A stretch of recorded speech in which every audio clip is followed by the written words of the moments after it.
awal-awal kepengurusan saya sebagai ketua UKK kardiologi, saya sempat dekat sama Beliau, Jadi Menteri Kesehatan ini. Iya. Apakah dokter bisa mengatakan bahwa beliau pernah atau bahkan berkali-kali melakukan pembohongan publik? Iya. Saya bilang, Pak, ini 1 dari 100 bayi lahir dengan penyakit jantung bawaan. Mungkin di Indonesia dengan angka kelahiran 5 juta per tahunnya, sekitar 50.000 kasus tiap tahun. Itu 25% kritis, Pak. Penyakit jantung bawaan kritis maksudnya. Ternyata setelah kita buka data, kapasitas rumah sakit rujukan di Rumah Sakit Cipto Mangunkusumo dan Rumah Sakit Jantung Harapan kita, itu total cuma bisa sanggup 6.000.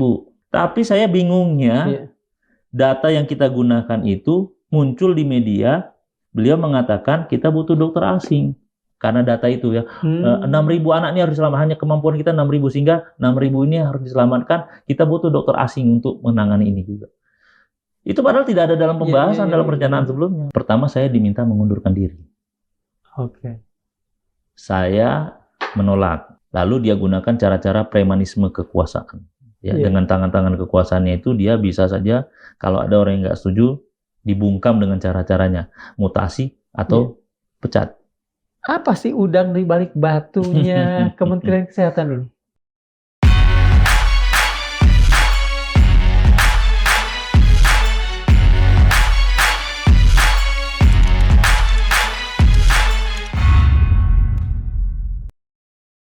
Bismillahirrahmanirrahim. Assalamualaikum warahmatullahi wabarakatuh. Sobat Madilog, rasa-rasanya tak ada yang lebih keji dari pemecatan diam-diam. Tanpa diminta untuk datang, tanpa diminta untuk menjelaskan, dan tanpa pemberitahuan sebelumnya. Itu yang dialami oleh Dr. Rizky Adriansah, seorang dokter spesialis anak di Rumah Sakit Adam Malik di Medan. Tentu saja ada latar belakang dan tentu saja pula ada alasan. Tetapi alasan dan latar belakang ini kemudian memunculkan hal-hal yang membuat curiosity dari publik pun berkembang.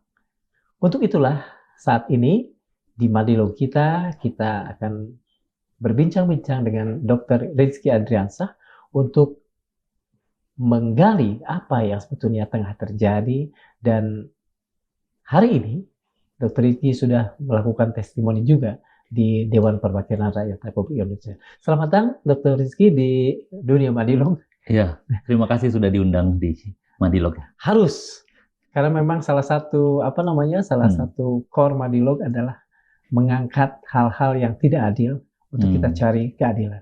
Sebetulnya dok, dosa apa sih yang membuat Anda dimutasi ya? Bukan dimutasi, dicopot ya? Penghentian kerjasama kalau bahasa suratnya itu. Jadi mungkin saya harus cerita kronologis yang cukup panjang dulu. Silakan. Sejak ini sebenarnya semua berawal pada saat kita kongres. Ikatan Dokter Anak ini? Iya. Kongres Ikatan kita menamakannya itu Kongres Ilmu Kesehatan Anak, disingkat KONIKA ya. Itu pada akhir bulan September dan awal Oktober. Nah, pada waktu itu kita kongres memilih ketua IDAI dan ketua kolegium. Jadi untuk memilih ketua IDAI cabang, ketua IDAI pusat ya, itu dipilih oleh para ketua pengurus-pengurus IDAI cabang. Sedangkan pemilihan ketua kolegium itu dihadiri oleh para guru besar, para kelompok ahli disiplin ilmu, dan para ketua-ketua program studi yang memiliki program studi pendidikan dokter spesialis. Di kongres ini. Benar, di kongres itu. Mungkin dokter harus terangkan dulu pada sobat-sobat Madilog apa perbedaan antara pengurus IDAI pusat dengan kolegium tadi. Kalau kolegium itu dia adalah bertugas untuk membuat standar kompetensi ya dokter spesialis, dan dia memang di situ karena kumpulan para ahli, para guru besar, memang dia bertugas menjaga marwah keilmuan. Terutama kalau kita ilmunya ilmu dokter anak, jadi dia menjaga marwah keilmuan dari dokter anak itu. Ya secara garis besar saya pakai bahasa awam, nggak pakai bahasa anggaran dasar anggaran rumah tangga ya, supaya bisa dipahami. Betul.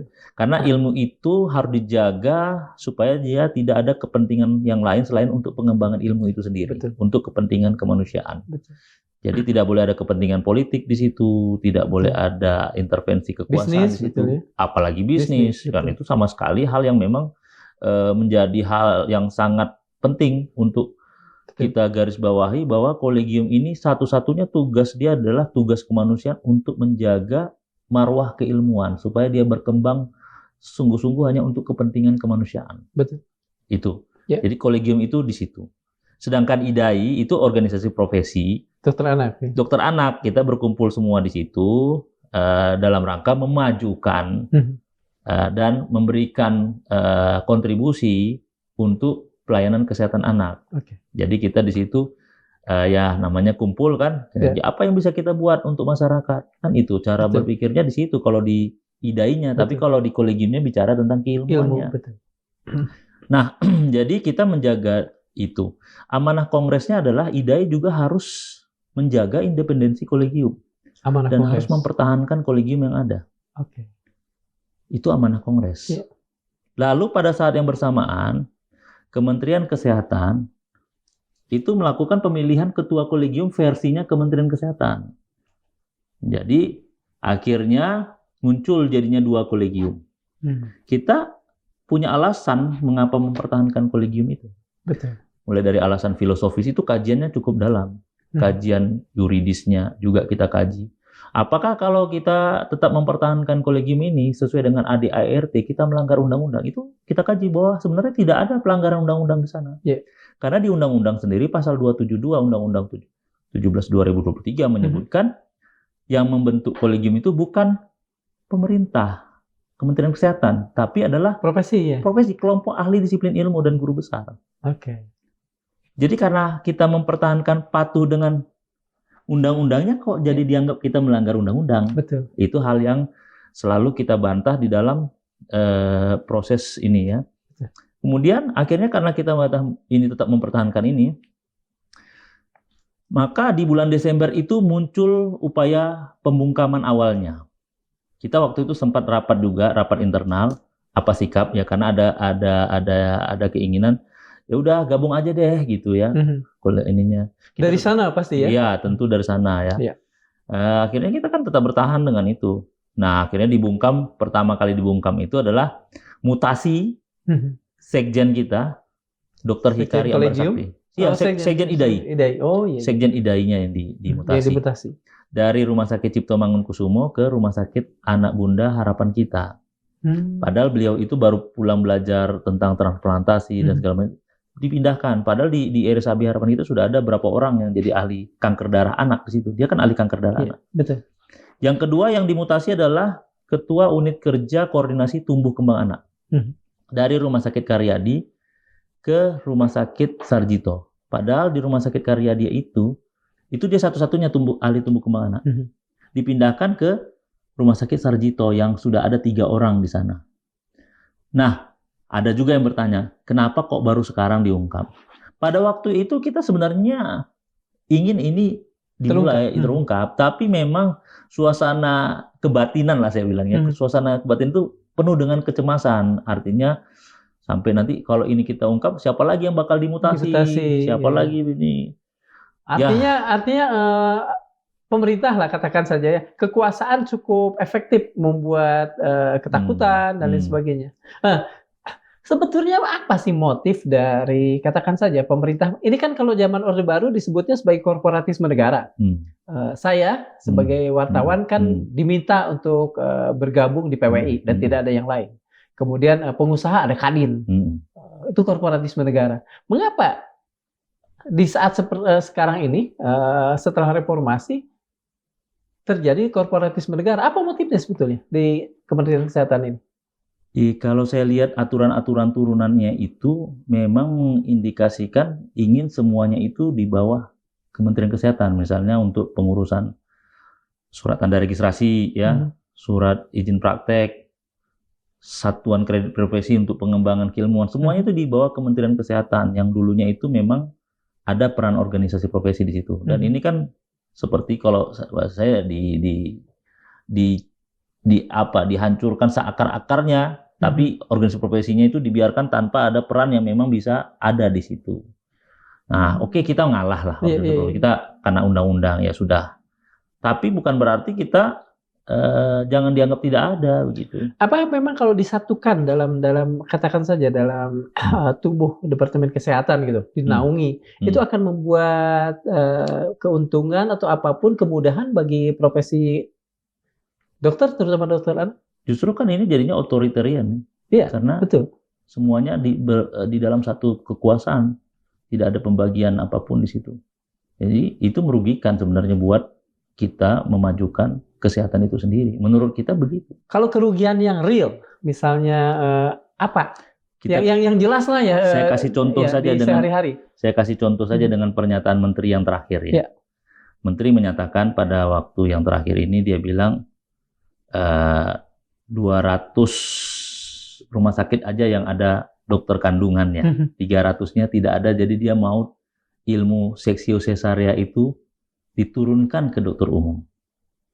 Itu 300. Sebenarnya pun datanya salah ya. Kita udah cek itu data yang disebutkan Menteri Kesehatan itu salah semua. Saya bilang kan 200 yang ada dokter kandungan, 300 nggak ada, sehingga perlu diajarkan dokter umum. Itu sebenarnya tugas kolegium. Jadi sebenarnya tidak boleh diintervensi.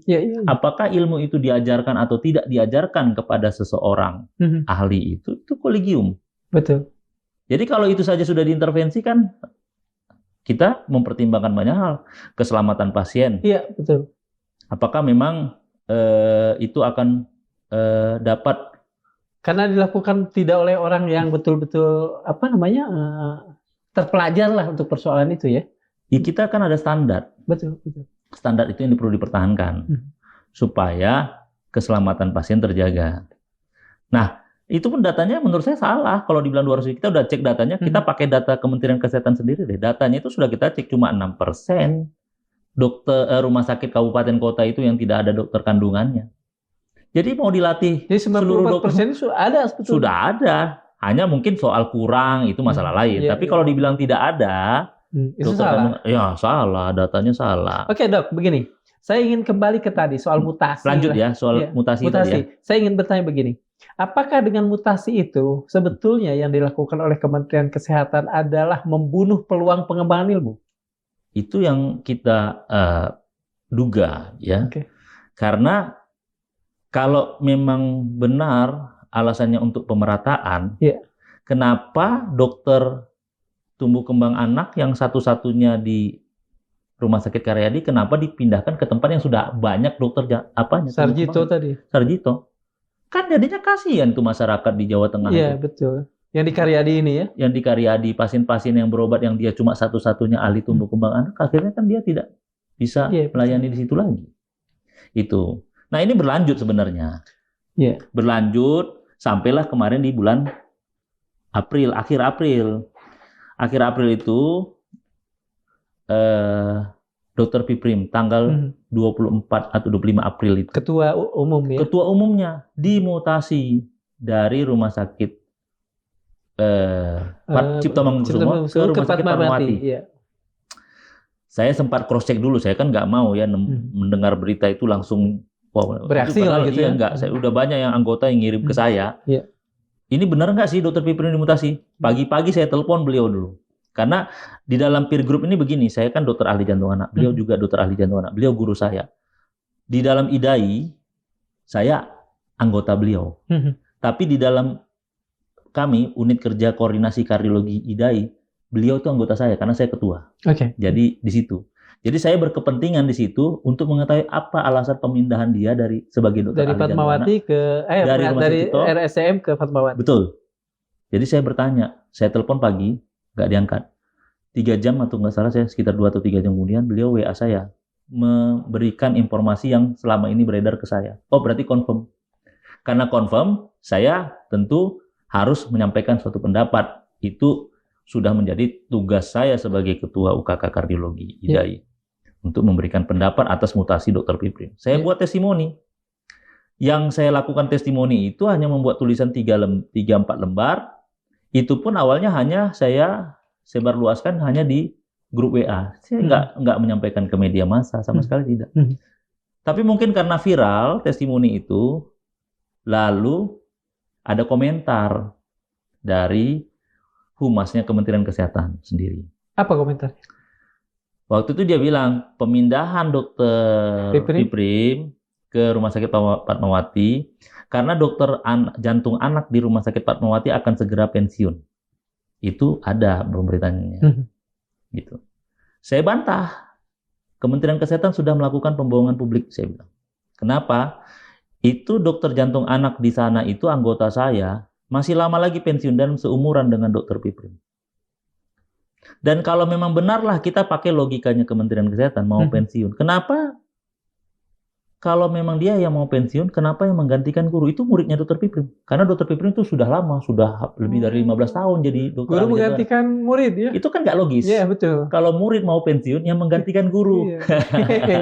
Itu saya bilang tidak logis gitu kan. Kenapa nggak digantikan sama yang muda yang ada di RSCM? Itu betul. Kementerian Kesehatan tidak salah soal masih ada 4 orang lagi di sana. Betul. Cuma pertanyaannya tadi ya? Kenapa dokter Piprim? Gitu. Saya pertanyakan lagi. Kemudian yang kedua saya pertanyakan adalah soal Kementerian Kesehatan menyebutkan melalui humasnya bahwa itu rumah sakit pendidikan Universitas Islam Negeri Hidayatullah, FK-nya Fakultas Kedokteran. Betul, itu untuk S1 dan dokter umum. Sementara kompetensinya dokter Piprim ini dokter pendidik klinis untuk mendidik spesialis dan subspesialis, mulai dari S1 sampai subspesialis. Kan sayang nih ilmunya. Jadi muridnya yang ada yang lagi sedang belajar mendidik di rumah sakit itu, tiba-tiba kehilangan gurunya karena dipindahkan ke Fatmawati. Dan itu saya bilang ini menurunkan kualitas layanan kardiologi anak ke depannya. Saya sampaikan seperti itu. Nah, kemudian disebut juga pemerataan. Kalau kita bicara pemerataan, itu saya bilang dari Aceh sampai Papua ceritanya. Itu sudah pernah dulu kita bahas bersama sama Kementerian Kesehatan. Bagaimana mapping pemenuhan sumber daya manusia, alat-alat kesehatan, mulai dari fasilitas kesehatan primer sampai ke pusat rujukan. Apa yang harus dipenuhi. Itu sudah pernah dibahas, tapi kan nggak dilaksanakan sendiri oleh Kementerian Kesehatan. Ya sebetulnya alasan yang paling real dari pemindahan itu adalah membuat dugaan kita alasannya menakut-nakuti gitu, membungkam suara kita ataupun menekan kita agar kita patuh terhadap Kementerian Kesehatan dalam konteks kolegium.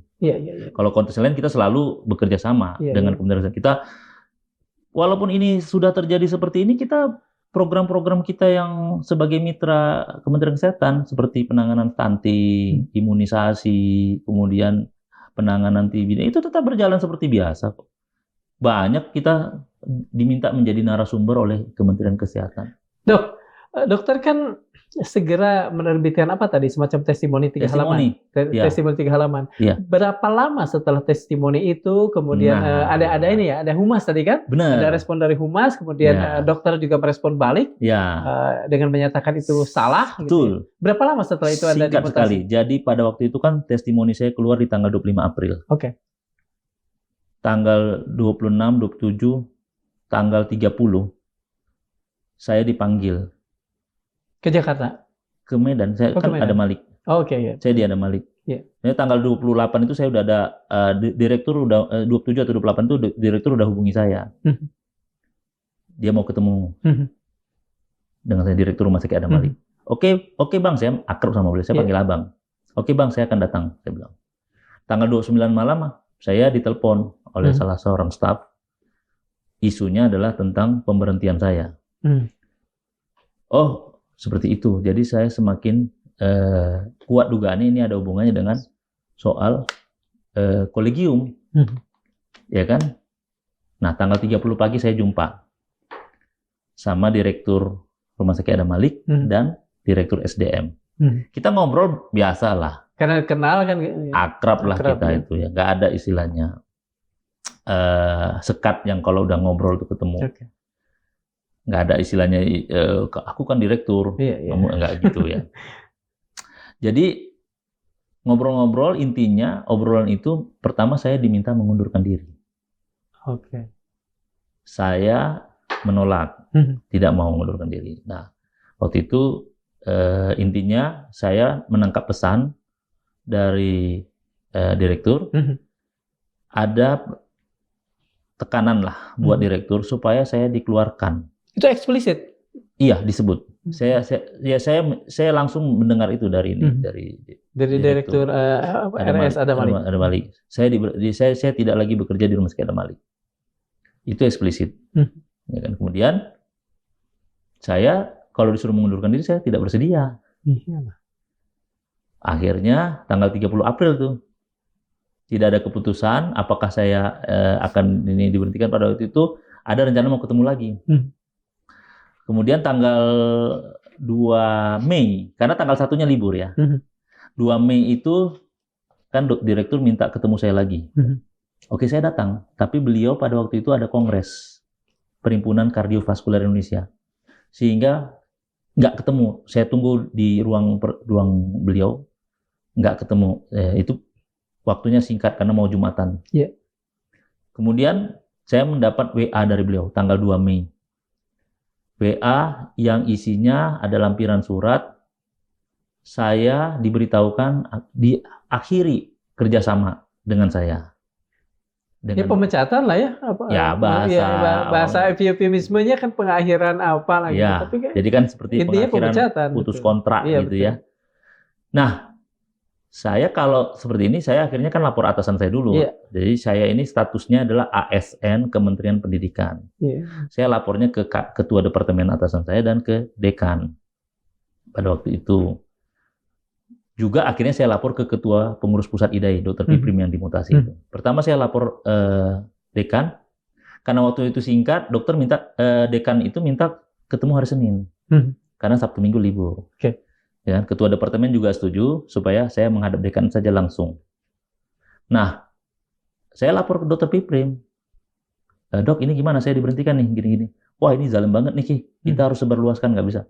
Sepakat ini bagian dari perjuangan bersama. Ya oke. Bismillah, itu kan. Dr. Piprim berkomentar di media sosial tentang pemberhentian saya. Setelah itu baru viral lagi. Jadi udah viralnya Dr. Piprim, viral lagi soal. Iya, jadi akhirnya hari Senin saya ketemu sama dekan, diskusi. Dekan sebenarnya ya memang ada komunikasi non formal, tapi dia tidak dapatkan juga komunikasi formal soal saya diberhentikan atau penghentian kerjasama. Saya datang ke dekan dengan mengajukan surat keberatan ke Rumah Sakit Adam Malik yang saya tembuskan ke dekan. Karena surat pemberhentian saya itu nggak ada tembusannya ke dekan. Suratnya itu hanya satu-satunya tembusan ke Direktur Jenderal Pelayanan Kesehatan. Maka saya menduga ini adalah instruksi dari Direktur Jenderal Pelayanan Kesehatan. Itu kan dari dokter ya. Apakah ketika ngobrol dengan kepala RSU Adam Malik itu, tadi kan dikatakan ada tekanan. Itu dijelaskan nggak tekanan dari mana? Apakah dari Kementerian Kesehatan? Kementerian Kesehatan langsung dinyatakan. Jadi memang ada supaya saya berhenti dari situ. Dan setelah saya ketemu dekan, saya mengajukan keberatan, saya juga sempat datang ke Rumah Sakit Adam Malik untuk menyampaikan surat keberatan saya itu. Langsung saya sampaikan. Nah, besoknya saya terkejut karena ada pemberitaan oleh humasnya Kementerian Kesehatan, saya diberhentikan sebagai dokter mitra karena masalah kedisiplinan. Loh, mengapa jadi seperti ini? Gitu kan? Lalu ya kalau soal viral ya udah viral lah, tapi kalau sampai ada ungkapan masalah kedisiplinan, saya jadi bertanya lagi, kapan saya dilakukan sidang disiplin, baik oleh komite medik, apalagi sampai ke majelis disiplin profesi. Sama sekali tidak pernah ada sidang yang memproses saya kalau ada masalah disiplin. Jangankan vonisnya, prosesnya aja tidak ada. Soal katakanlah diktum ketidakdisiplinan itu menurut dokter sebuah fitnah atau gimana? Saya menganggap fitnah. Karena kan itu berkaitan dengan marwah dokter juga kan. Orang kemudian bisa berinterpretasi ya dokter ini tidak disiplin. Kalau nggak tahu, kalau tidak tahu kan begitu. Saya yang bertanya itu pertama keluarga saya, teman-teman dekat saya, pasien-pasien saya bertanya lewat WA kah, lewat media sosial. Ini maksudnya apa dok? Masalah kedisiplinan. Saya jawab satu persatu, memang ya saya jawab juga, tapi makin liar ini pemberitaan, menurut saya tidak baik betul. Buat kita. Lalu saya berkonsultasi dengan konsultan hukum saya, Pak Muhammad Joni, ini gimana? Pertama harus jawab dulu hak sanggah ke media yang bersangkutan. Saya sudah sampaikan, akhirnya syukur alhamdulillah memang dimuat ya. Karena saya selama ini bingung, saya nggak punya akses dulu ke baca di mana media? Kompas dan This Way, dua itu. Saya baca di dua itu, saya nggak lihat media yang lain yang ada yang juga memberitakan. Dan Kompas kemudian membuat keberatan dokter? Iya, saya sampaikan, saya keberatan dengan pemberitaan ini. Mohon ada penjelasan. Mereka membuat berita baru atau gimana? Untuk katakan menetralisasi berita baru. Saya minta ini tolong diberitakan bahwa saya tidak punya masalah disiplin seperti yang dituduhkan ke saya. Saya minta tolong tanyakan lagi ke Kementerian Kesehatan, itu maksudnya apa? Masalah kedisiplinan, ya kan? Karena kalau bawa candanya begini, apakah karena terlalu disiplin, kurang disiplin, kan kita nggak tahu masalah kedisiplinan ini maksudnya gimana ya? Over disiplin juga bisa ya? Bisa juga terlalu disiplin. Iya, misalnya dokter jam 10 jam 1 pagi misalnya udah jam 10 jam kerja misalnya jam 8 sampai jam 4 sore, saya udah datang jam 6 misalnya, terlalu disiplin. Iya betul. Nah itu kan saya nggak tahu ya, makanya saya minta penjelasan karena yang ada penjelasan itu. Nah, umasnya balas lagi. Itu silakan ditanyakan ke Rumah Sakit Adam Malik. Lah saya anggap ini lempar batu sembunyi tangan dong kalau begitu. Kenapa kok dia yang membuat pernyataan disuruh orang lain yang menjawab? Betul. Kan? Nah, dijawablah sama Rumah Sakit Adam Malik. Mau aja mereka menjawab juga. Tapi memang jawabannya mereka berdasarkan apa yang di surat itu bahwa itu mereka tidak bisa ungkapkan. Ya saya sih bisa mengerti ya Rumah Sakit Adam Malik menyampaikan seperti itu. Dalam keadaan subordinasi gitu ya. Saya bisa mengerti Rumah Sakit Adam Malik menyatakan ini adalah berdasarkan evaluasi periodik. Ya saya kalau bahasa-bahasa begitu masih oke lah gitu ya. Iya, betul. Walaupun nanti kita buktikan saja evaluasinya seperti apa sehingga sampai kepada keputusan menghentikan saya bekerja sama dengan saya gitu kan. Ya. Nah, saya sih aneh karena saya ASN Kementerian Pendidikan sama sekali tidak pernah ada dari Rumah Sakit Adam Malik menyampaikan itu ke dekan atasan saya kalau memang saya punya masalah disiplin. Betul. Kalau ada kan saya dipanggil sama dekan, ini ada surat nih dari Rumah Sakit Adam Malik. Ada dugaan pelanggaran disiplin terhadap saudara. Ini akan diproses. Yang membuat kita juga berubah ya? Ya, tentu kan kita harus lihat ya ini sejauh mana ini. Sejauh mana ini memang harus saya juga patuh terhadap aturan yang ada gitu. Dok, dokter akan atau sudah menempuh upaya hukum, dan kalau misalnya itu ditempuh, pihak mana yang akan dokter katakan saja sue lah? Ya, saya kan tidak mau gegabah ya dalam hal ini karena kaitannya dengan hukum, saya juga awam juga dalam konteks hukum. Oleh karena itu saya kemarin pertama saya meminta ada saya dengan konsultan hukum. Tapi apakah upaya nanti berlanjut kepada PT UN atau ke Ombudsman atau ke lembaga yang lain itu saya serahkan ke konsultan hukum saya sejauh mana ini berjalan ya. Tapi yang jelas saya tadi juga sudah menyampaikan persoalan ini ke Komisi 9 DPR. Kita sampaikan masalahnya di mana dan apa yang menjadi. Bagaimana respon dari DPR sendiri hari ini kalau saya tidak salah? Ya responnya menurut saya sih cukup baik ya karena ada upaya-upaya tindak lanjut yang nantinya kita juga akan kooperatif lah kalau kita. Kalau misalnya diminta dipertemukan dengan Menteri Kesehatan, oke. Tapi satu hal yang perlu digarisbawahi di sini bahwa ini bukan masalah personal. Iyalah. Ini masalah hal yang dalam konteks yang lebih besar, yaitu organisasi. Kehidupan berbangsa bernegara ada di situ. Jadi saya tidak mau juga kalau head to head dengan yang sifatnya personal ya. Kalau mau ya organisasi IDAI berjumpa dengan Kementerian Kesehatan. Kemarin kita juga sudah, tadi juga kita sudah sepakat begitu. Jadi ini bukan personal. Kalau personal dipanggil personal, datang nanti seolah-olah masalah selesai. Jadi kita juga ingin publik perlu tahu ini bukan persoalan Piprim Basarah Yanuarso, ini bukan masalah Rizky Adriansah pribadi ansih, Ini masalah kehidupan kita berbangsa, bernegara. Ketika ada ketidakadilan, kita tidak boleh diam. Tadi dokter mengatakan bahwa respon dari DPR bagus ya. Paling tidak juga mereka siap untuk menjembatani lah, atau mungkin mewadahi follow up ke depan. Kira-kira yang paling mungkin atau bahkan mungkin tadi sudah dibicarakan, tuntutan kita pertama soal kolegium. Kita mohon dikembalikan lagi independensi kolegium itu. Ya kan? Jadi tidak boleh dibawa Kementerian Kesehatan juga. Gitu. Nah, ini yang kita bertahan dengan amanah Kongres kita, ya kan? Kasih kesempatan buat kita untuk kolegium kita itu berjalan sebagaimana yang ada di amanah Kongres kita, karena itu dihadiri juga. Legitimasinya sangat kuat karena dihadiri seluruh ketua program studi, ketua Departemen Ilmu Kesehatan Anak, ada 14 itu, 14 atau berapa saya lupa, tapi itu dihadiri itu, ditambah lagi para kelompok ahli disiplin ilmu yang lain, ditambah lagi para guru besar. Jadi dalam Kongres kan? Di dalam Kongres. Jadi kita mau itu dikembalikan ke sana keputusannya. Itu yang pertama ya. Yang kedua tentu ya, yang mutasi-mutasi ini jangan lagi berulang lah. Ya kan? Kalau memang alasan mutasinya memang objektif ya kita harus ikut. Tapi kalau seperti ini kan kita udah bisa baca, ini ada satu pola pembungkaman. Ada waktu yang kemudian sedikit dijanjikan oleh DPR untuk mempertemukan atau apapun misalnya solusi ke depan? Ya segera katanya. Ya tapi kita kan bisa memahami itu kan proses politik ya. Proses politik silakan mungkin dari Komisi 9 DPR menindaklanjutinya. Yang kita sebagai rakyat tentu sudah menyampaikan aspirasi.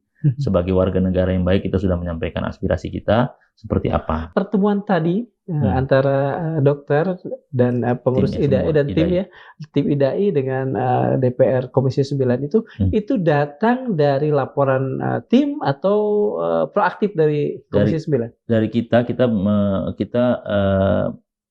meminta diundang ya. Kitanya yang meminta diundang.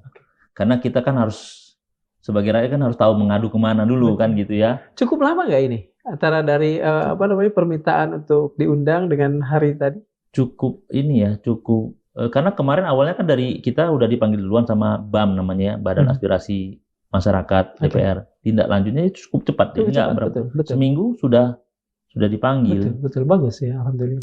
Ya itu kita harapkan ini merupakan suatu cahaya ya, mudah-mudahan setelah ini ada hal yang membuat kita jadi titik terang lah ya. Titik terang yang membuat kita menjadi kembali nyaman bekerja, sehingga dengan nyamannya bekerja kita, anak-anak kita sehat. Karena yang terganggu psikologisnya bukan hanya kita ini seluruh dokter anak dari Sabang dan sampai publik juga kan. Publik juga kepingin ini jangan jadi masalah lah. Betul. Kita pun juga tidak kepingin ini ada masalah. Kita instruksi kita jelas, ketika ada masalah ini kita berdoa bersama-sama. 5.000 dokter anak itu berdoa bersama-sama, minta kepada Tuhan supaya kita diberikan jalan untuk menyelesaikan masalah ini. Tapi kita nggak mau menelantarkan pasien. Pasien harus dilayani. Iyalah, betul. Itu kepentingan masyarakat harus di atas itu. Ujungnya kan pada pasien, pada warga ya. Iya. Apa sih sebetulnya yang membuat Kementerian Kesehatan ini ingin mensubordinasi, menganeksasi atau apapun istilahnya kolegium ini? Mungkin itu Kementerian Kesehatan yang ini. Tapi kalau saya sih ini yang saya simpulkan dengan authoritarianism Kementerian Kesehatan. Ingin semuanya di bawah kendali Kementerian Kesehatan. Lalu dia gunakan cara-cara premanisme kekuasaan. Ya, dengan tangan-tangan kekuasaannya itu dia bisa saja kalau ada orang yang nggak setuju dibungkam dengan cara-caranya, mutasi atau pecat. Keuntungan dari katakan saja semua dirangkul atau semua bahkan didekap di Departemen Kesehatan itu apa sih? Di Kementerian Kesehatan itu apa sih sebetulnya kayak yang terlihat oleh Dok? Saya melihat sekarang begini ya, kita kan kelompok profesi ya, kita ingin bisa bekerja dengan baik. Iya. Kita bisa bekerja sesuai dengan standar yang kita miliki. Kita ingin supaya masyarakat terlayani dengan kualitas terbaik kita, gitu. Dengan adanya upaya pembungkaman, kemudian semuanya di bawah satu ini, itu akhirnya timbul suatu kecemasan. Kalau nggak setuju dengan Kementerian Kesehatan, geser. mutasi, pindah, segala macam. Ya. Apakah ini sehat? Apakah ini erat berkaitan dengan kita tahu lah ya, yang memimpin Kementerian Kesehatan ini bukan orang dari dunia kesehatan. Apakah bersangkutan dengan itu juga? Saya awal-awal kepengurusan saya sebagai ketua UKK kardiologi, saya sempat dekat sama Beliau, Jadi Menteri kita, Kesehatan ini. iya, kita waktu itu pernah diundang menjelaskan tentang layanan jantung anak ya se-Indonesia. Saya paparkan tuh masalah jantung anak. Saya bilang, Pak, ini 1 dari 100 bayi lahir dengan penyakit jantung bawaan. Mungkin di Indonesia dengan angka kelahiran 5 juta per tahunnya, sekitar 50.000 kasus tiap tahun. Ini saya dan teman-teman ya, ada dari kalangan bedah jantung, ada dari dokter-dokter jantung, kita menyampaikan asupan kepada Menteri Kesehatan. Kemudian 50.000 itu kita jelaskan lagi, itu 25% kritis, Pak. Penyakit jantung bawaan kritis maksudnya. Lalu apa tindak lanjutnya? Harus dilakukan intervensi. Nah, ternyata setelah kita buka data, kapasitas rumah sakit rujukan di Rumah Sakit Cipto Mangunkusumo dan Rumah Sakit Jantung Harapan kita, itu total cuma bisa sanggup 6.000. Dari 50.000 tadi? Dari 12.000. 12.000 ya. Berarti setengahnya? Separuh dari situ. 6.000. Sehingga ini jadi masalah, karena semuanya juga dirujuk. Sehingga ada upaya-upaya lah untuk itu, bagaimana mengatasi ini. Kita harus buat mapping, saya bilang. Mapping soal pelayanan kesehatan, mulai dari fasilitas kesehatan di puskesmas sampai ke rumah sakit rujukan, bagaimana ini bisa ditangani dengan baik. Kemudian bagaimana pemenuhan dokter-dokter ahli jantung anak di berbagai daerah, supaya bisa berkembang. Dokter bedah jantungnya juga bagaimana. Dokter yang biusnya juga gimana. Kan ini nggak bisa, anak dengan sakit jantung nggak bisa hanya satu dokter saja yang ada anestesi, ada apa macam kan, semua itu harus dipenuhi, dan itu kita buat mapping bagaimana pemenuhannya untuk dalam beberapa tahun waktu itu respon beliau sangat baik. Makanya saya sempat berpikir begini ya, wah ini belum ada nih Menteri Kesehatan yang berpikir demikian. Bagi saya, padahal dia dari bank misalnya, tapi saya nggak mempersoalkan itu, mau beliau dari bank kayak dari mana, karena menteri-menteri kesehatan sebelumnya memang tidak pernah ada yang berbicara tentang sampai sejauh ini ya. Beliau atensinya cukup tinggi pada itu. Wah ini harus diungkap oleh beliau. Ya, saya itu senang karena ada instruksi juga ke jajaran di bawahnya, ini tolong segera apa yang menjadi ini harus ditindaklanjuti ya, semua layanan jantung anak ini. Beliau semangat sekali waktu itu. Tapi saya bingungnya, data yang kita gunakan itu muncul di media, beliau mengatakan kita butuh dokter asing. Karena data itu ya, 6.000 anak ini harus diselamatkan, hanya kemampuan kita 6.000, sehingga 6.000 ini harus diselamatkan, kita butuh dokter asing untuk menangani ini juga. Itu padahal tidak ada dalam pembahasan, dalam perencanaan sebelumnya. Lah saya bingung. Itu saya udah mulai agak sedikit kurang. Ini masalah, solusinya lain gitu ya? Iya, jadinya lalu datang kan ya tuh dokter yang Arab Saudi. Kita terus terang, saya langsung diskusi sama direktur SDM waktu itu. Ya prinsipnya sih kita siapa sih yang nggak kepingin dibantu ya sama dokter asing? Ya namanya untuk rakyat kita juga. Ya itu senang. Makanya saya pada waktu itu senang aja kalau ada dokter asing yang datang untuk membantu. Karena yang sebelum-sebelumnya juga ada kejadian begitu. Kita juga sering ya, sebelumnya itu dokter asing dari mana, dari Vietnam, dari Malaysia, dari datang ke kita untuk memberikan bantuan tenaga untuk membantu layanan kesehatan kita. Bagus. Betul. Kita sih setuju kalau itu. Tapi kalau istilahnya praktek dokter asing, itu kan harus ada regulasi yang harus terikat di situ. Betul. Saya bingungnya Pak Menteri ngomongnya waktu itu kok data ini dia pakai sebagai dasar pertimbangan untuk mendatangkan dokter asing. Iya, itu yang saya kurang setuju. Karena padahal tidak ada dalam pembahasan. Padahal kan penyediaan mungkin fasilitas, mungkin apa ya, mungkin penambahan dokter. Iya, prinsipnya kita ingin ya kembali kepada perencanaan itu, bagaimana pemenuhan itu. Itu kita setuju. Ya, tapi kalau istilahnya data itu dia gunakan sebagai framing untuk perlu sebagai justifikasi untuk mendatangkan dokter asing tadi. Iya. Saya tidak setuju di situ. Tapi waktu itu saya nggak menyampaikan juga ke publik, karena bagi saya yang penting ini dokter dari Arab Saudi harus datang bisa bekerja dengan baik, karena mereka juga niatnya bagus, membantu dengan ikhlas ya, nggak ada masalah bagi saya di situ. Nah, ini masalah-masalah seperti ini bagi saya memang setelah ada rangkaian panjang ini memang menurut saya perlu ada seorang Menteri Kesehatan yang memang betul-betul dari kalangan kesehatan sendiri, tapi yang punya komitmen yang Kuat, ya? kuat Betul. ya untuk itu. Beliau ini, Menteri Kesehatan ini, kan datang dari era lalu. Ya, dipilih oleh Pak Jokowi lah. Ya. Dan kalau tidak salah beliau 2 periode ya? Atau 1 periode? Beliau waktu di periode keduanya Pak Jokowi itu terjadi pergantian pada saat, kalau nggak salah pas COVID. Seingat saya. Makanya beliau di awal-awal beliau sebagai menteri banyak menyelesaikan persoalan COVID, pandemi COVID. Ya, dan kita juga membantu beliau pada waktu itu. Apakah beliau ini sukses dalam persoalan amanahnya sebagai tupoksinya lah sebagai seorang Menteri Kesehatan satu, atau apakah ada satu proyek besar yang dimulai dari saat beliau dan saat ini masih harus diteruskan sehingga kemudian beliau dipilih kembali? Sebagai kalangan profesi sih kita ingin fokus dengan layanan kita saja ya. Soal itu kita juga sama posisinya, bagaimana kita sebenarnya ingin pelayanan kesehatan itu baik buat masyarakat kita. Kita nggak mau terjebak kepada penilaian-penilaian yang subjektif. Ya. Itu juga hal yang perlu kita garis bawahi. Cuma soal kolegium ini, jujur saja menurut kami IDAI, komunikasi Pak Menteri Kesehatan ini kurang baik.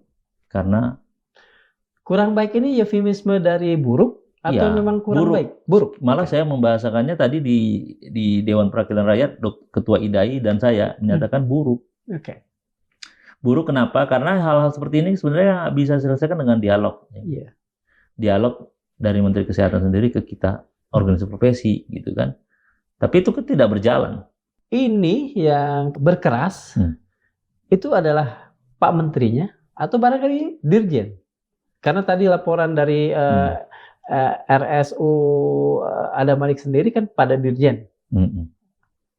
Kelihatannya yang mana menurut dokter yang paling mungkin? Saya pikir ini karena sifatnya birokrasi ya. Itu hal yang lumrah, bawahan harus patuh terhadap atasan. Jadi tentu itu sudah satu garis semuanya. Satu garis. Walaupun ditembuskan ke Dirjen Pelayanan Kesehatan, saya lihat ada upaya-upaya untuk pembelaan terus ya. Karena saya lihat nih terakhir misalnya Pak Menteri ngomong di media. Itu kan IDAI katanya yang mempertahankan kurikulum itu katanya orang-orang lama. Orang-orang elit, yang sekelompok elit yang hanya 10 orang. Sementara kolegium yang dia bentuk itu 2000. Jadi dalam bahasa dokter tadi kolegium idol atau apa? Iya, kolegium idol katanya 2000, tapi saya cek juga yang memilih nggak juga 2000 orang tuh. Ya kan? Saya cek ya, saya kepingin bantah dengan data. Jadi Pak Menteri ngomong seperti itu dengan framing, saya bantah dengan data. Datanya saya pakai data Kementerian Kesehatan sendiri. Saya cek yang berapa orang sih yang memilih lewat online itu, walaupun saya nggak tahu siapa memilih itu. Nggak sampai 2000. Yang untuk kolegium kesehatan anak ya, nggak sampai 2000. Orang kita sedang kongres kok pada saat itu. Jadi kalau dibilang 2000 silakan aja. Dan ini kan lebih valid, lebih sahih ya. Orang lagi kongres dan berkumpul. Jadi pembelaan Pak Menteri itu saya rasa kan muncul omongan seperti itu karena ada memberikan asupan kepada Menteri Kesehatan. Siapa? Ya tentu orang-orang yang terdekat di kalangan Menteri Kesehatan. Selain beberapa hal yang tadi sudah dikemukakan oleh dokter, ada nggak kebijakan-kebijakan lain yang katakan saja berimplikasi dari posisi beliau yang bukan orang kesehatan? Kita saat ini, karena kita IDAI ya, selama ini kita baik-baik saja hubungan kita dengan Kementerian Kesehatan, terlepas dengan persoalan kolegium. Ya. Kita jalanin tuh. Terakhir kita bersama-sama dengan Kementerian Kesehatan ke Baduy. Baduy ya, ke Banten. Ya, dalam rangka Pekan Imunisasi Dunia, memperingati Pekan Imunisasi Dunia. Hari Imunisasi Dunia ya, sorry. Itu dilaksanakan secara nasional dan dipusatkan di sana.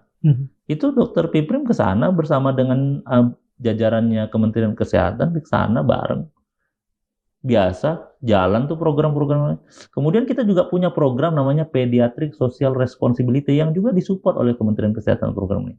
Itu adalah program di mana kita ini dokter-dokter anak mengampu para dokter-dokter umum yang ada di puskesmas untuk memberikan semacam asupan. Kalau misalnya ada kejadian kasus anak seperti ini apa yang harus dilakukan dokter umum dan kapan dia harus merujuk, kapan dia harus menangani di situ dengan tuntas. Itu rutin dan berjalan sampai sekarang ini lancar-lancar saja. Jadi sebenarnya terlepas dengan persoalan kolegium ini, Ya cuma kolegium inilah yang kemudian kolegium ini yang jadi persoalan besar kita. Jadinya komunikasi itu nggak begitu baik dengan Menteri Kesehatan. Jadi saya nggak tahu juga mau kita ya, IDAI ya, nggak tahu juga ini mau sampai kapan ini terus antara IDAI dengan Kementerian Kesehatan. Ada ini nggak? Tadi kan Dok pernah sempat mengatakan bahwa ada juga di kalangan dari sana, dari kolegium sana, bilang, ya udah gabung aja lah. Itu kira-kira bisa menjadi opsi atau maaf ya, seperti dulu Ibu Megawati kan ada PDI, kemudian Ibu Megawati bikin PDI Perjuangan, apakah kolegium yang sebetulnya lebih sahih karena datang dari kongres ini harus kemudian menjadi kolegium dokter anak perjuangan atau gimana? Kita konsisten dengan amanah kongres. Oke. Itu yang ingin dokter garis bawahi. Ya, kita akan konsisten dengan amanah kongres kita. Kolegium Ilmu Kesehatan Anak Indonesia harus kita jaga independensinya. Jadi tawar-menawarnya saya rasa juga tidak tepat juga kalau disuruh kita gabung ke sana gitu ya. Saya rasa itu bukan option yang baik buat kita. Mengapa? Apakah karena dokter melihat bahwa kolegium yang di sana itu tidak sepi dari hal-hal yang tadi? Mungkin urusan kepentingan ini, itu, politik, dan sebagainya. Ya kan, mungkin di sana dianggap legal. Tapi legitimasi ada di kita. Oke, betul. Karena dibentuk, dipilih oleh kelompok ahli disiplin ilmu dan guru besar yang memang jelas orangnya ada, siapa memilih, siapa yang dipilih, prosesnya seperti apa, sesuai prosedurnya bagaimana. Kan itu sudah ada di anggaran dasar anggaran rumah tangga. Tata cara pemilihan kolegium itu legitimasinya, dan bukan hanya legitimasi, kita masih menganggap kita legal. Karena kita organisasinya adalah organisasi yang memang diakui sebagai organisasi profesi. Ada nggak di anggaran dasar anggaran rumah tangga itu pemilihan melalui tadi online idol itu?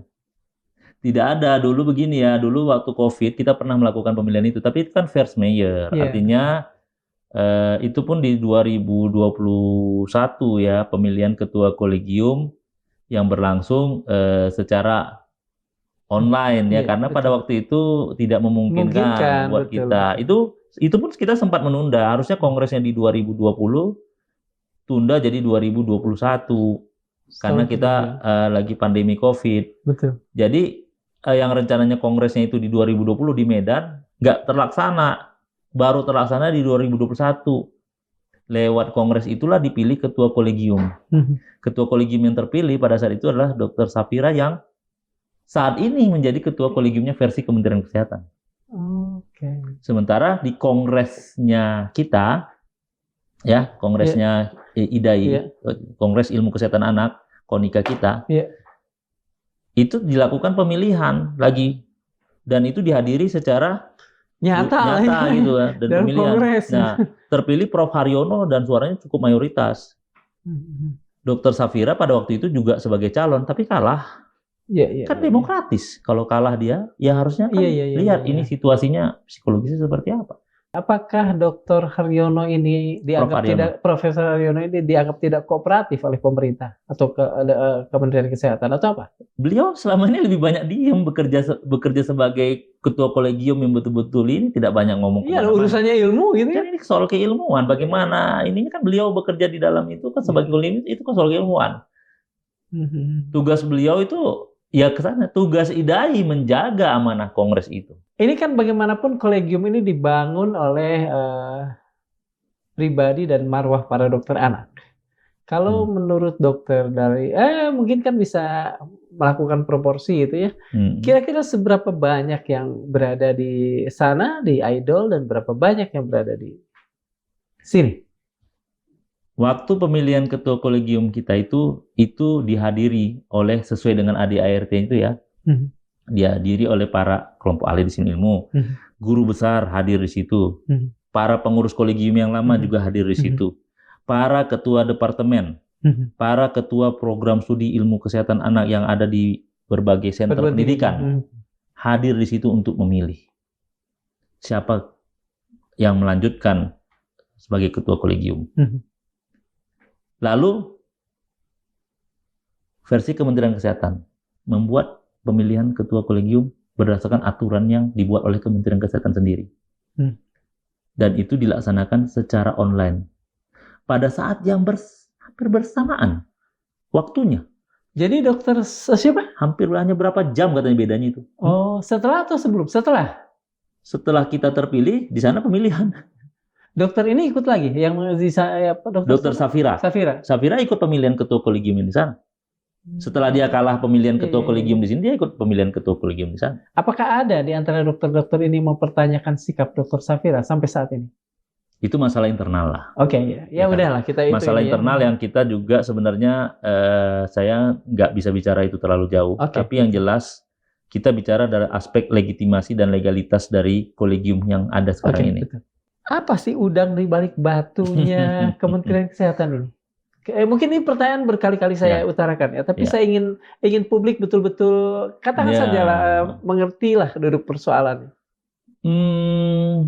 Tadi seperti yang saya katakan, karena ini kolegium tugas dan fungsinya sangat strategis, tentu ada upaya-upaya yang masing-masing punya cara ya mempertahankan dari kolegiumnya ini. Kita beranggapan independensi itu hanya bisa dijalankan kalau itu tidak ada intervensi kekuasaan di situ. Itu menurut kita. Dan itu boleh dikaji dari aspek filosofis, yuridis, dan historisnya. Dan selama ini, kolegium yang sudah lama di internal organisasi profesi, itu baik-baik saja kok, bekerja seperti biasa. Tidak pernah ada masalah sebelumnya dengan pemerintah, Kementerian Kesehatan, tidak ada. Dan sudah mengeluarkan standar yang memang mengacu kepada standar global, standar kan kita ingin dokter anak kita bisa mendapatkan pengakuan dunia juga, kan harus menggunakan standar-standar itu. Dunia juga, nggak bisa kita hanya dengan alasan-alasan yang tidak ilmiah menurunkan standar. Itu tidak boleh. Gitu. Nah, harus ada kajiannya gitu.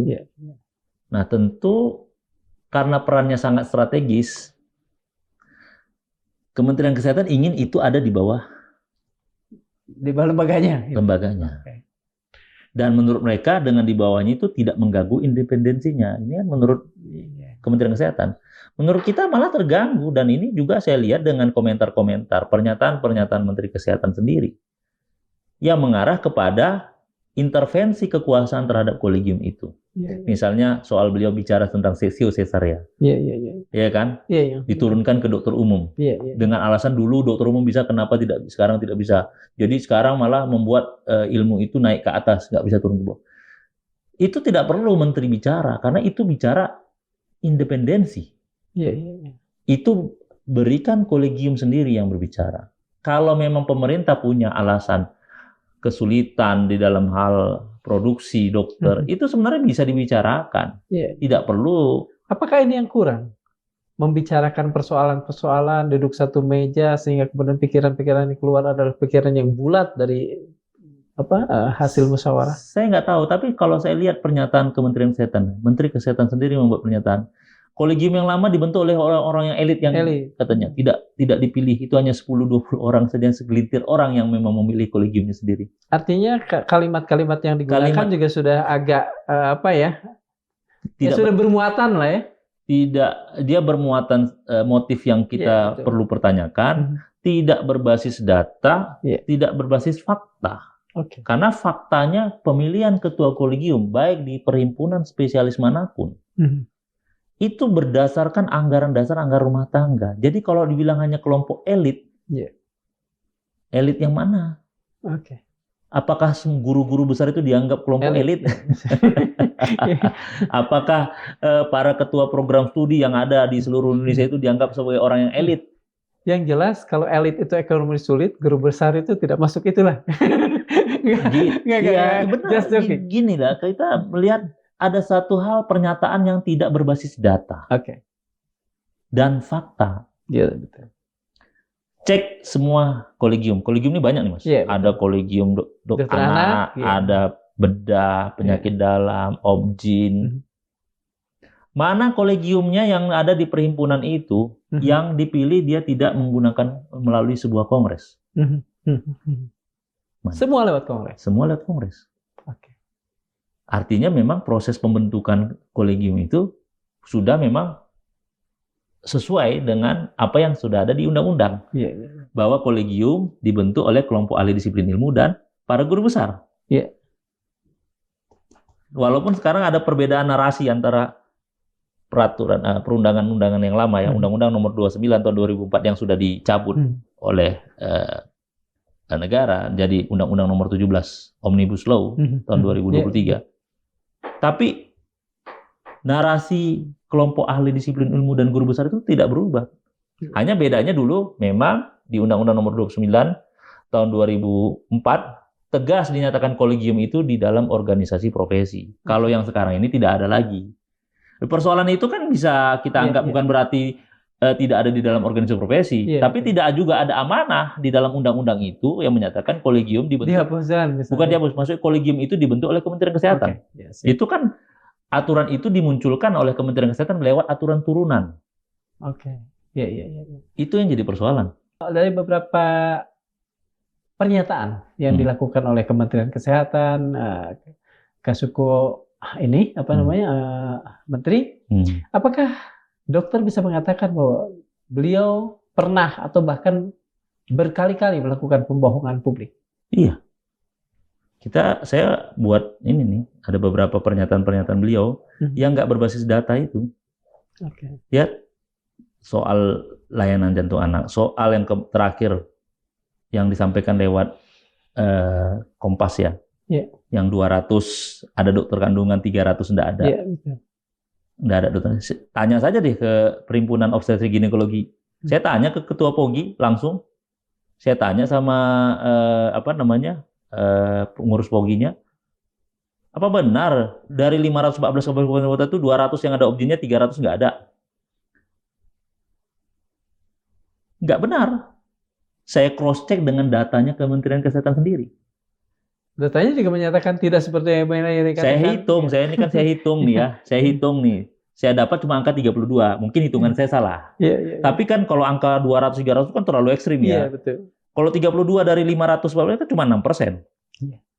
Kalau cuma 6%, masa harus kesimpulannya dokter umum boleh seksi sesar ya? Kenapa enggak pilihannya itu dokter kandungannya dibuat pemerataan yang lebih baik lagi? Mungkin sulit. Atau kalau mau lebih cepat, dokter PPDS. Apa tuh PPDS? PPDS ini yang sedang mau belajar, yang bakal program peserta dokter spesialis ya.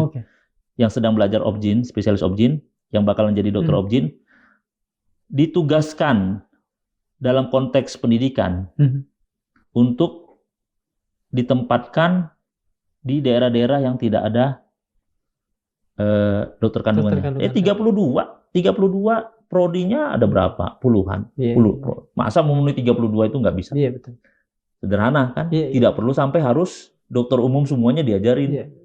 300 dokter umum kabupaten kota diajarin dokter umumnya tuh seksio sesarea.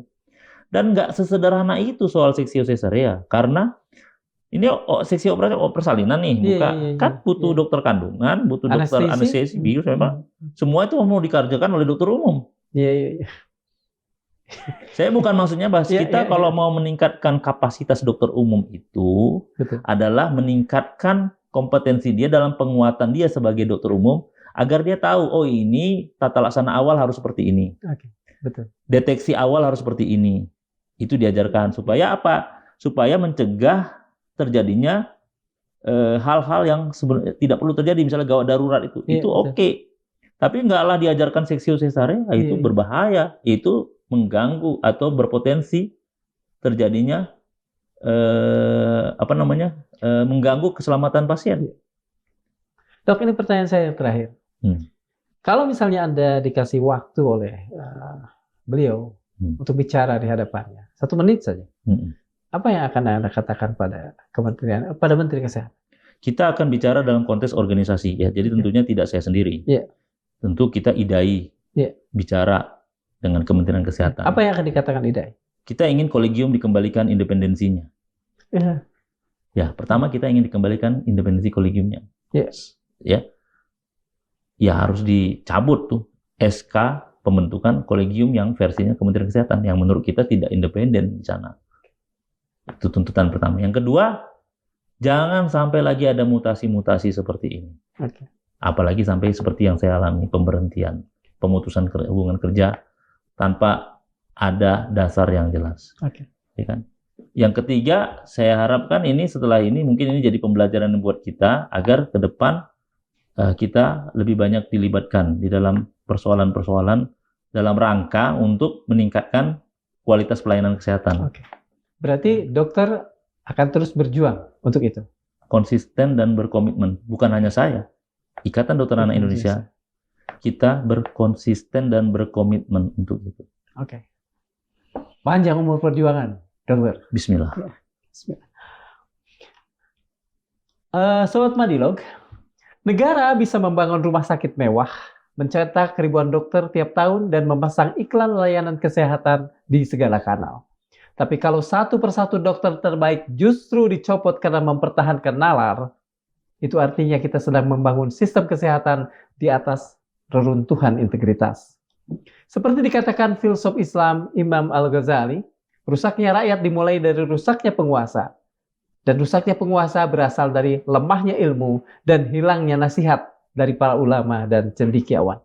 Dan hari ini, barangkali yang paling dibutuhkan bukan sekadar dokter yang pintar, tapi dokter yang berani bersuara saat sistem mulai kehilangan akal sehatnya. Assalamualaikum warahmatullahi wabarakatuh. Terima kasih.